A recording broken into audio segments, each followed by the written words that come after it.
Gold trusted gold buyers మీరు తాకట్టు పెట్టిన బంగారాన్ని విడిపించి ఈ రోజు ఉన్న మార్కెట్ ధరకు కొనబడను.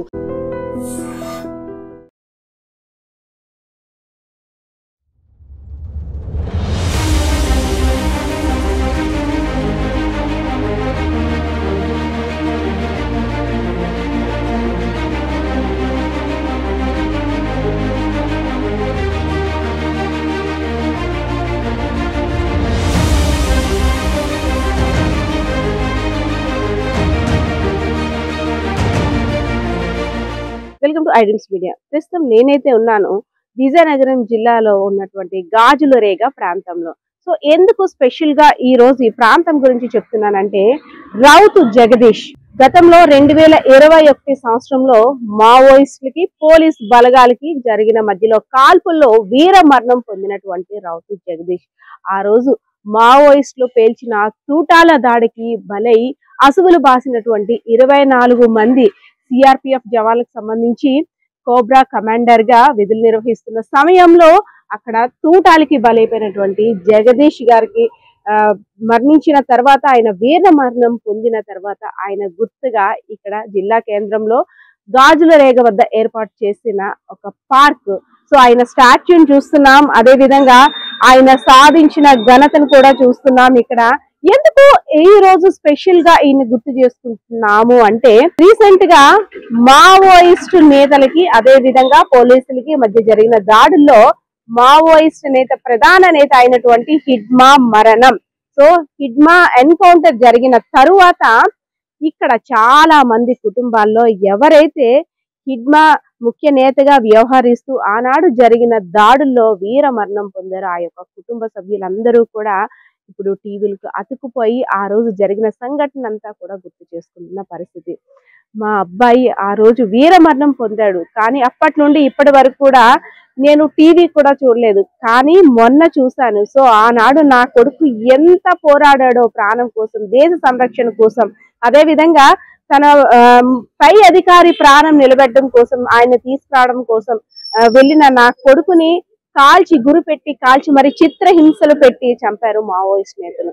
సో అటువంటిది ఇప్పుడు ఈ వార్త తెలిసిన తర్వాత కాస్త, అంటే ఎవరి కుటుంబంలోనైనా ఇబ్బంది వాతావరణమే అయినప్పటికీ కూడా కాస్త మనసు కుదుట పడింది. సో ఇలాంటి కాల్పులు గట్ట ఇంకా జరగవు, ఇలాంటి వార్తలు ఇంకే జవాన్ కుటుంబాల్లో కూడా వినబడవేమో ఒక చిన్న ఆశ మొలకెత్తుతుంది. అంతేకాదు ఆనాడు జరిగిన కాల్పుల్లో నా కుమారుడు రౌతు జగదీష్ వీరమరణం పొందిన తర్వాత, ఆ తర్వాత ఎవరెవరైతే ఏరియాలో చాలా మంది పిల్లలకి నా కొడుకు పేరును పెట్టుకోవడం, అది కూడా నేను చాలా గర్వంగా ఫీల్ అవుతున్నాను. సో ఆ యొక్క తండ్రి కన్నీటి బాధని, అదే విధంగా ఆ రోజు ఎన్కౌంటర్ జరిగినప్పుడు ఆ వార్త తెలియగానే ఆ తండ్రి బాధని కూడా ఒకసారి అడిగి తెలుసుకున్నాం. రౌతు జగదీష్ ఎందుకంటే దేశం గర్వించదగ్గ వీర జవాన్. మావోయిస్టులు జరిపిన కాల్పుల తూటాలకి అసువులు బాసినటువంటి జగదీష్ మరణించి 5 సంవత్సరాలు అయినప్పటికీ కూడా ఇప్పుడు ప్రస్తుతం ఆయన గురించి ఎందుకు డిస్కస్ చేసుకోవాల్సి వచ్చిందంటే, రీసెంట్ గా మావోయిస్ట్ నేత హిడ్మా ఎన్కౌంటర్ తర్వాత అప్పట్లో వాళ్ళు జరిపిన, ఎవరైతే మావోయిస్ట్ నేతలు జరిపిన బాంబ్ బ్లాస్ట్ కావచ్చు, లేదంటే తూటాల దాడికి కావచ్చు, అనేక మంది జవాన్లందరూ కూడా మృత్యువాత పడ్డారు. సో వారి కుటుంబంలో ఇప్పటికి కూడా తీరని శోకం మిగిలిందని చెప్పుకోవచ్చు. రీసెంట్ గా మావోయిస్ట్ నేత అయినటువంటి హిడ్మా ఎన్కౌంటర్ తర్వాత ఒక్కొక్కరి కుటుంబాల్లో అప్పట్లో మా బిడ్డలు చనిపోయారు, సో ఇప్పుడు మాకు న్యాయం జరిగిందంటూ కూడా ఒక్కొక్కరికి మళ్ళీ పాత స్మృతులన్నీ కూడా గుర్తుకొస్తున్నాయి. సో దీనికి సంబంధించి మనం మాట్లాడదాం. భారతావని ముద్దు బిడ్డ అయినటువంటి సిఆర్పిఎఫ్ జవాన్ రౌతు జగదీష్ గారి యొక్క తండ్రి రౌతు సింహాచలం గారు ఉన్నారు. సింహాచలం గారు నమస్తే అండి. సో రౌతు జగదీష్ గారు తండ్రి రౌతు సింహాచలం గారు అంటే ఒకలా ఉంటుంది, అదే రౌతు సింహాచలం గారి యొక్క బిడ్డ రౌతు జగదీష్ అండి. ఇప్పుడు మేము వస్తున్నప్పుడు కూడా రౌతు జగదీష్ గారి ఇల్లు అనే అడిగాం, సింహాచలం గారి ఇల్లు అని అడిగి. సో మనం పిల్లలు పుట్టినప్పుడు ఒక ఎయిమ్ ఉంటుంది మనకి, నా పిల్లల వల్ల నాకు ఇంత పేరు రావాలని. సో ఇప్పుడు మీకంటే మీ బిడ్డ మరణించి మీకు ఈ పేరు తెచ్చాడు అనుకోవచ్చా? అనుకోవచ్చు. అంటే మేము చిన్నప్పటి నుంచి పేద కుటుంబంలో బతికాము. ఆయన ఏంటంటే 10th క్లాస్ వరకే నా బాధ్యత. 10th అయిన తర్వాత తనంతలో తనే ఇంటర్మీడియట్ వరకు చదువుకున్నాను. బిఎస్సి కూడా చదువుకున్నాను. చదువుకున్న తర్వాత ఇంటర్మీడియట్లో ఈ పలానా పరీక్షకి వెళ్తున్నాను, నాకు అమౌంట్ కావాలని చెప్పి అన్నారు. అయితే వెళ్ళమ్మా అన్నాను. ఆ తర్వాత కాల్ లెటర్ వచ్చిన తర్వాత మేమందరం బాధపడ్డాం. అదేంటమ్మా సెంట్రల్ గవర్నమెంట్ జాబ్ వచ్చింది, మీరు బాధపడతారంటే సెంట్రల్ గవర్నమెంట్ ఎంతో మందికి రావు సర్వసాధారణంగాను. ఆ జాబ్ వచ్చింది కాబట్టి కంపల్సరీ నేను వెళ్ళాలమ్మా, తప్ప దానికి ఏమి అభ్యంతరం అయ్యలేదమ్మా. తర్వాత 2 సంవత్సరాలు అయిన తర్వాత నేను కమాండర్గా సెలెక్ట్ అయ్యాను డాడీ అన్నా.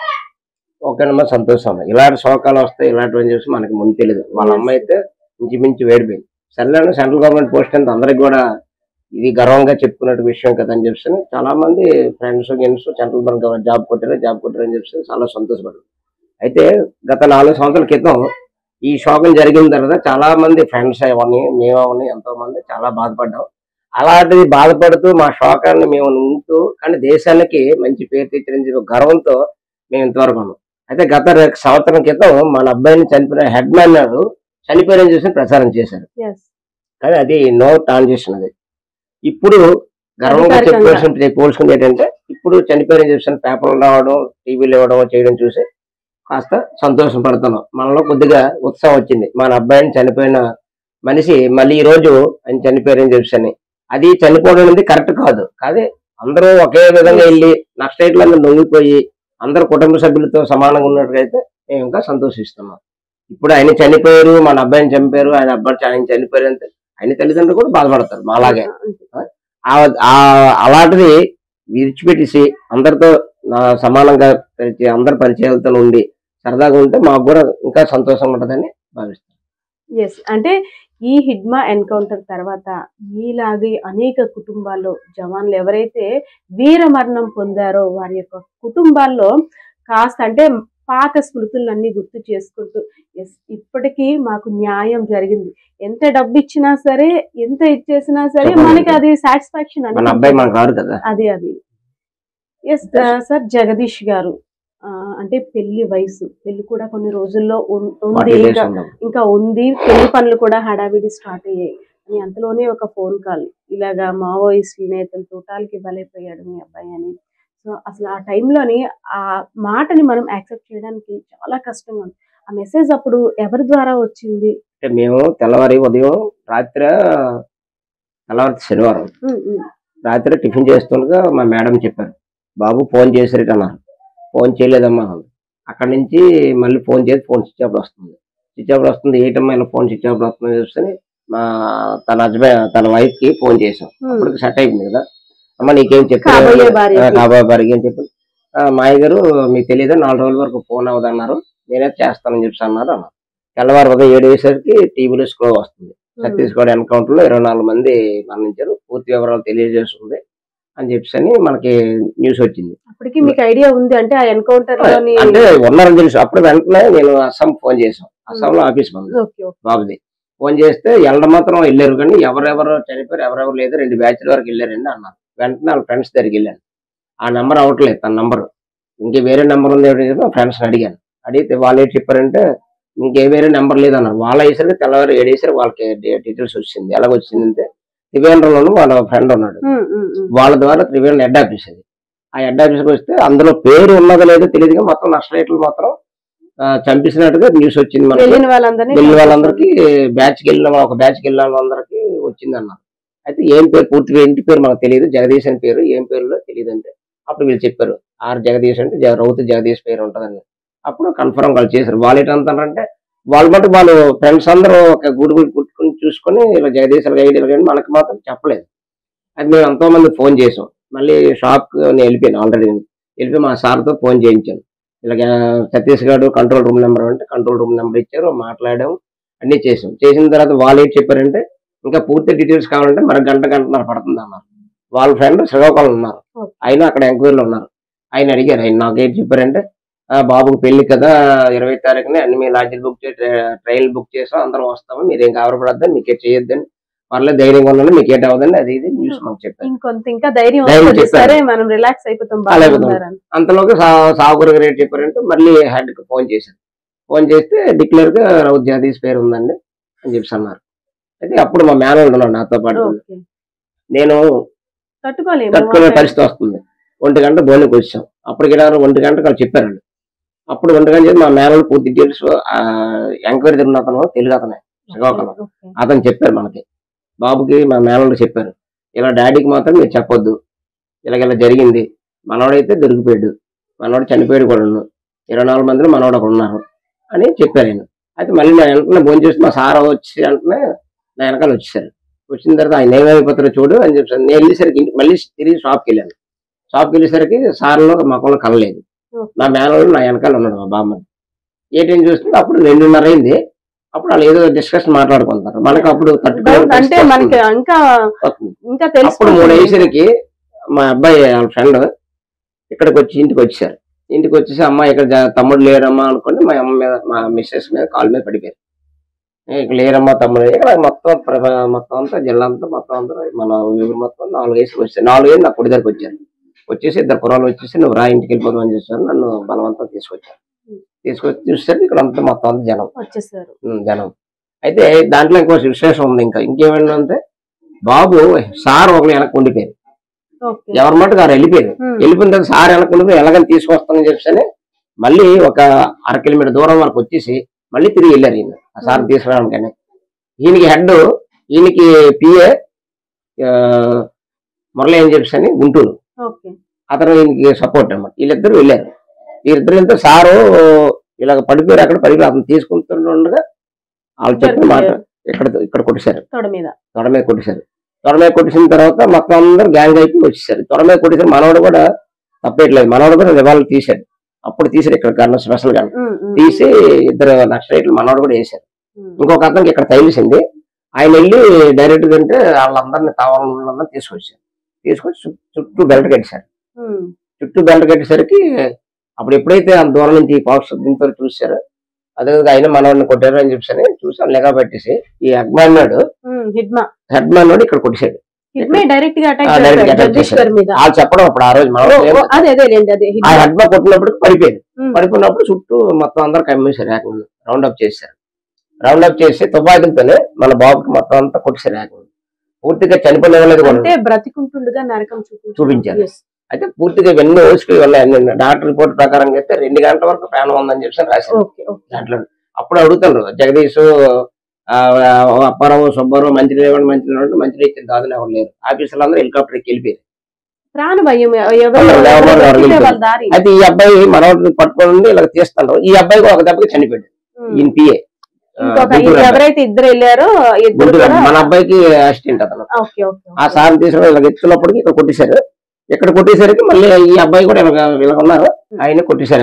కొట్టేసరికి మరి ఆయన చనిపోయాడు, స్పాట్ లో చనిపోయాడు. మన అబ్బాయికి ప్రాణం ఉంది. ప్రాణం ఉన్నప్పుడు కూడా చుట్టూ రౌండ్ అప్ చేసి ఇంకా ఆయన ఏంటంటే పూర్తిగా చనిపోయకుండా చేసి తుపాకి వెనక పెట్టేసి గుద్దేసి అలమాట కూడా వెళ్ళిపోయారు.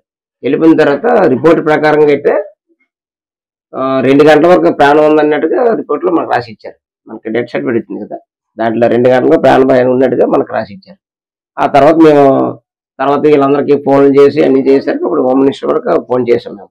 హోమ్ మినిస్టర్ ఫోన్ చేస్తే అప్పుడు చెప్పారు మీకు అన్ని దొరికి రాయ్పూర్ గవర్నమెంట్ హాస్పిటల్ తీసుకెళ్తారు, అదే వచ్చేసరికి టైం పడుతుంది, మీరు ఢిల్లీ పంపించాలో డైరెక్ట్ ఢిల్లీ నుంచి ఫ్లైట్ వస్తుందని చెప్పి. ఇప్పుడు మా కుర్రలందరూ ఢిల్లీ నుంచి డైరెక్ట్ గా మాకు షార్ట్ కట్ రూట్ మీద వ్యాన్ లో పంపించారు అన్నారు. అయితే సోమవారం నాడు మనకి బయలుదేరింది. సోమవారం నైట్ నుంచి ఆఫ్టర్ నీకు సాలూరు నుంచి ఇప్పుడైతే జనం ఊరేగింపు సాలూరు నుంచి గైట్నార్ వచ్చారు. గైట్నార్లో ఇంచుమించి ఒక 100 మంది బైకులతో వెళ్ళారు.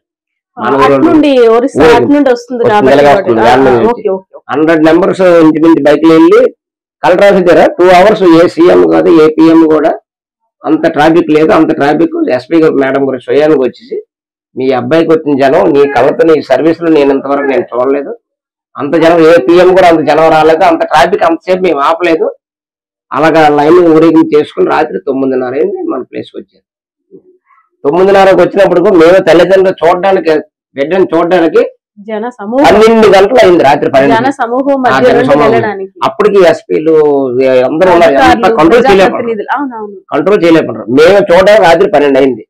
బయట నుంచి జనం అందరూ చూసుకుని అప్పటికి ఇంకా ఎస్పీలు వీళ్ళందరూ వచ్చి అప్పుడు తల్లిదండ్రులకి చూపించకుండా 5 సంవత్సరాలు కావస్తుంది 2021 సంవత్సరాలు కావస్తుంది.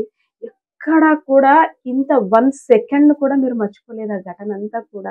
అంటే ఎప్పుడైతే టీవీలో స్క్రోలింగ్ చూసారో అప్పటి నుండి మీ అబ్బాయిది మొత్తం పూర్తయినంత వరకు కార్యక్రమం అంతా పూర్తయిన ఒక్క సెకండ్ కూడా మీరు అంటే అంతలా మనకి మెమొరీలో ఉంది. కానీ ఏంటంటే ఫస్ట్ నుంచి నాకు బిడ్డ అంటే చాలా ఇష్టం.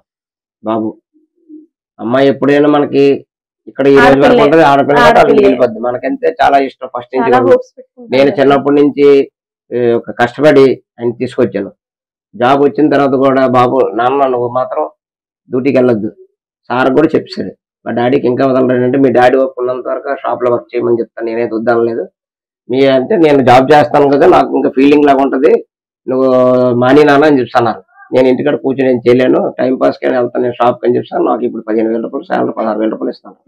నేను 30 సంవత్సరాలు అదే షాప్ లో వర్క్ చేస్తాను. నా మీద నమ్మకం చేసి సావుకర్ గారు చేస్తాను. అప్పుడే మా అబ్బాయి జాబ్ వచ్చినప్పుడు తర్వాత కూడా నన్ను ఎన్నోసార్లు మానేమని చెప్పాను. సార్ రిక్వెస్ట్ చేశారు, మా డాడీకి రిటైర్మెంట్ చేశాను సార్, రిటైర్మెంట్ చేశాను, మా డాడీ ఇంట్లో కూర్చొని నేను జాబ్ చేస్తాను కదా ఒక ఫీలింగ్ తీసుకొచ్చాడు బాబు. నన్ను తీసుకొచ్చి వాళ్ళ అమ్మ అంటే చాలా ఇష్టం, నేను ఇంకా ఇష్టం, అమ్మ కూడా ఇంకా ఇష్టం. ఈ ఇష్టార్థంలో తట్టుకోలేని పరిస్థితులు ఉన్నప్పుడు ఇలా జరిగింది. అప్పటి నుంచి మర్చిపోలేని పరిస్థితి అవుతుంది. ఏ రోజుకి కూడా ఆయన పుట్టినరోజుకి, ఆయన మళ్ళీ సంవత్సరికం రోజుకి, ప్రతిది కూడా ఇప్పుడు 5 సంవత్సరాల నుంచి కంటిన్యూ చేస్తూ ఉంటాను. ఆగస్టు 15 చేస్తాను, రిపబ్లిక్ కి చేస్తాను, అక్కడ పార్క్ దగ్గర చేస్తాను.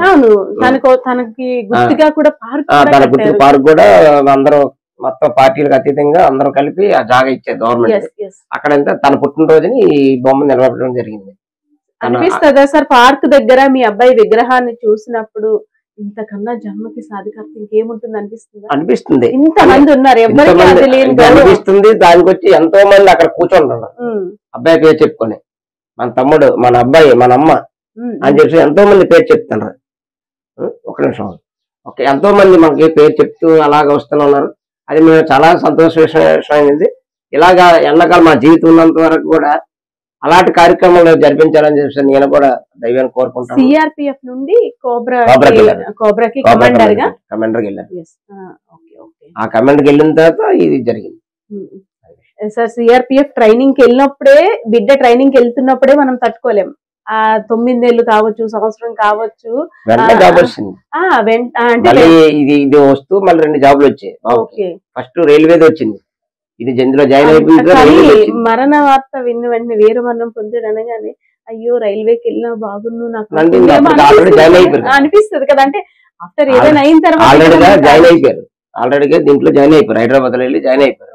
ఆ తర్వాత ఈ జాయిన్ అయిన 4 రోజుల తర్వాత కాల్ లెటర్ వచ్చింది. ఆ తర్వాత ఇప్పుడు కూడా మళ్ళీ ఈ కమాండర్ అయిన తర్వాత కూడా ప్రమోషన్ వచ్చింది. నీకు సీఎం మీటింగ్ అయింది అనుకోండి, సపోజ్ ఈయన 50 మందికి హెడ్ ఆఫీసర్, సెక్యూరిటీ అంటే ఈ సీఎం ఇక్కడ వస్తానంటే ఈ ప్లేస్ మొత్తం అంతా ఈయన కంట్రోల్ ఉంటది. ఈ ప్లేస్ ఈయన చూస్తేనే రేపు సీఎం రావాలా, ఈయన ఓకే అంటేనే. అలాంటి పోస్టింగ్ కూడా వచ్చింది. మనకి తెలంగాణ ఫస్ట్ ఇచ్చారు బాబు, తెలంగాణ ఎంచుకొని తెలంగాణ ఇచ్చారు. ఇప్పుడు తెలంగాణలో అప్పుడు సీఎం రేవంత్ రెడ్డి, కేసీఆర్ అవ్వచ్చు, ఇప్పుడు రేవంత్ రెడ్డి ఈ రోజు విజయనగరం మీటింగ్ రావాలంటే ముందు ఆ ప్లేస్ మా అబ్బాయి ముందు చూడాలి, చూసిన తర్వాత ఓకే అంటేనే దానికి కన్విన్స్ చేయాలి. అలాంటి పోస్టింగ్ కూడా వచ్చింది బాబుది. సార్ నాకు ఇంకా మీ ఆలోచనలో, మీ మాటల్లో ఎలా కనిపిస్తుంది అంటే మా అబ్బాయి ఇంకా అన్నట్టే అనిపిస్తుంది తప్పితే ఇలా. సార్ అయితే మీలా అంటే మీ కుటుంబంలో అప్పట్లో ఎంత విషాదం కాదు, దేశం కోసం వెళ్ళిన వీలైతే సమాజం కోసం, మేము సమాజంలో వాళ్ళకి రావాల్సిన గిరిజనుల హక్కుల కోసం పోరాడుతున్నాం అంటూ మావోయిస్టులు వాళ్ళ వెర్షన్ వాళ్ళది, మన వెర్షన్ అంటే మన బిడ్డ తరపున దేశం కోసం సేవ చేస్తున్నాడని.